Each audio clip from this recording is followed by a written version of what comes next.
Welcome to Morphic Labs, and today we are going to be discussing event-based aggregation. But before we get into that, do me a favor, hit the subscribe button if you want to keep up with more content like this. I would greatly appreciate it. And if you're interested in increasing your market intelligence or understanding how markets work at a deep level, going beyond the nonsense that's being taught to the typical retail trader, I have a free market microstructure and trading systems course that will walk you through the foundations of market structure and mechanics of trading, market data, and analytics. And I have a free advanced market aggregation course if you're a data nerd that will walk you through advanced price-based aggregation, volatility-driven aggregation, information theoretic aggregation, order flow microstructure aggregation, event-driven and hybrid methods aggregation, plus implementation installation criteria. If you're interested, the links in the description. You just gotta sign up to be a free member. Let's get into it. Event-based bars. These bars are defined by specific triggering events, with each bar representing the market activity surrounding that event. Today I'm just going to be covering trade-based events. Now we have large trade execution defined as V sub t is greater than or equal to V sub large. The naive approach would to take the maximum of this element, but we're not going to do that. We're just going to pick it randomly. Block trade detection V sub t is greater than or equal to 0.01 times ADV. Now, the average daily volume of Ethereum or any interesting asset is too large to close this condition. So what I did is I developed a custom parameter that essentially looks n periods into the past and looks n minus I periods into the future, not actually the future, but it's just looking at n periods into the past, and then it looks n minus I periods forward, right? Yeah. Trade sequence breaks is defined as delta t is greater than t sub threshold. Let's get into it. Now, our V sub large, our typical threshold is set to 1.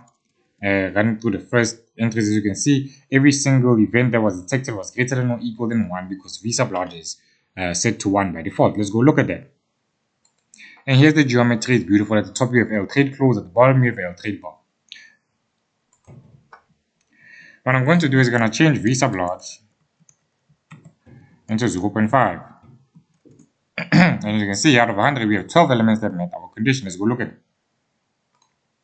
And here are the conditions. Beautiful, beautiful, beautiful. Now, let's talk about block trade detection, or at least look at it. We already talked about it, I guess.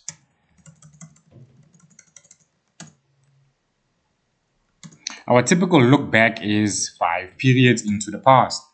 And looking back 5 periods into the past, we have 50 elements that essentially meet our condition, right? And as you can see, here it is. Here's the beautiful geometry of the B trade bar over here, which is a subset or a partition of the volume set, essentially. So every single bar here is actually volume, but whatever.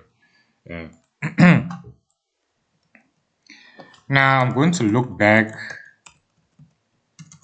because our typical look back is just 5, right? But I'm going to look back 50 periods into the past. And we have 76 elements that met our condition, right? Compare it to the first, which was 50 elements that met our condition with a past look back of 5. And here it is, right? Here's the geometry. Now, I'm going to look back at 80% of the past. And we have about 74 elements that met our condition, and here they are. As you can see, here they are. You can't really, looking at it, with the human eye, you can't really tell the difference. But if you just squint, you can tell the difference between this and the previous plots, right? Now I'm going to push this to 100 and keep a look back of 80. So it's looking back 80 times into the future. No, this 80 steps into the future, whatever. 730 bars out of 1,000, not bad. Here's the geometry. It looks beautiful. The volume tag is not really 0. It's just rounded to 0, but yeah. Let's look at trade sequence break now, or the time bar, right? Our typical T sub threshold is set to 10, but I know that that's not gonna be hit, at least not now. I don't have enough data for that to hit, but yeah, let's run it.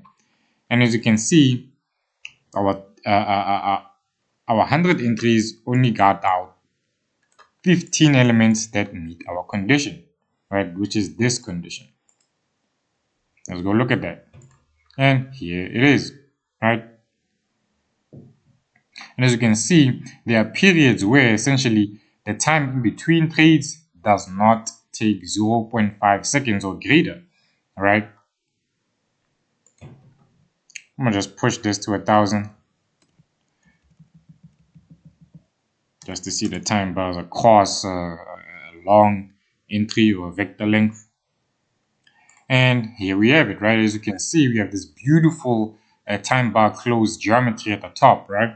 And essentially, every single time bar, which are the ones over here at the bottom, right, essentially are greater than or equal to 0.5 seconds. So the delta between the trade's time is greater than or equal to 0.5. As you can see, there are periods where the delta between the trades is not actually 0.5, right? But that's about it for today. If you're interested in content like this, hit the subscribe button. I would greatly appreciate it. And if you're interested in increasing your market intelligence and understanding markets at a deep level, I have a market microstructure and trading systems course that will walk you through the foundations of market structure, the mechanics of trading, market data, and analytics. Plus, if you're a data nerd, I have an advanced market aggregation course that will walk you through advanced price-based aggregation, volatility-driven aggregation, information theoretic aggregation, order flow microstructure aggregation, event-driven and hybrid methods aggregation, plus implementation and selection criteria. If you're interested, links in the description. Just guys sign up to be a free member and you have it all to yourself. And that's about it for today. I am out. Bye.